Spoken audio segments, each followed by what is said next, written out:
I'd like to bring in Ambassador Veena Sikri. You joined us when we were having a very light conversation, Ambassador, Yes. but on a very serious note. The Yes. charter itself, unlike Nepal, where there was a constituent assembly that decided on the change of a constitution or bringing about a new constitution, here it's just a referendum which might not be accepted by the BNP, given the landslide victory that they're coming in with.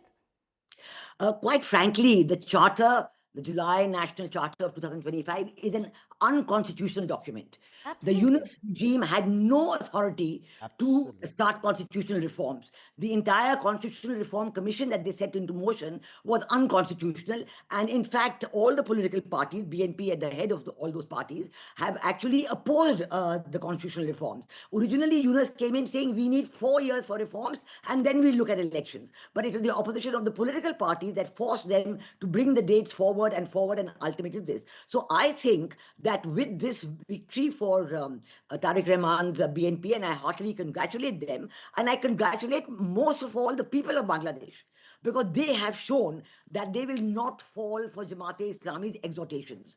You know, the exhortations from Jamaat-e-Islami were vote for us and you will go to heaven and things like that, you know. But the people of Bangladesh have kept a very cool head on their shoulders and voted for democracy.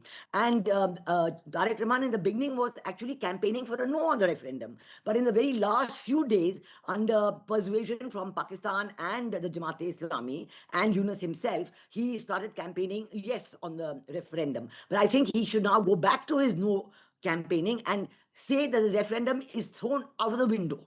Will he say that remains the big question. But Ambassador Sikri, Yes, the last 2 minutes that we have on this part of the show, I just want to understand from you, what does this mean for India-Bangladesh ties going forward? And of course for Sheikh Hasina. I think that this is a very good moment. India has always reached out to all political parties. I myself was High Commissioner when the BNP was in power between 2003 2006. I think this is a very good moment. I think Sheikh Hasina herself should congratulate Tarique Rahman on this victory. And for India, I do see a new reset, because Tarique Rahman has been saying good things about India. I do expect there'll be a statement very soon. I think Muhammad Yunus should certainly be shown the door. He had said that he will hand over charge the day the election results come. So I think this is the time for him to hand over charge.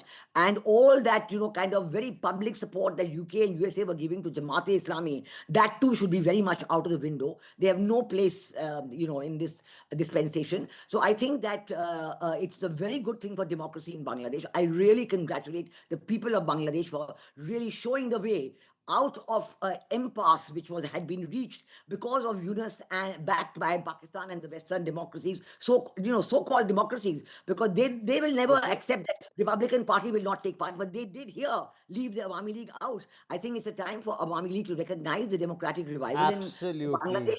And I think that Tarique Rahman will soon lift the ban on Awami League. That too he will do. Okay, so let's see if all of this happens. We've had such a great discussion, and I want to thank all our guests for joining Geeta and I on this discussion.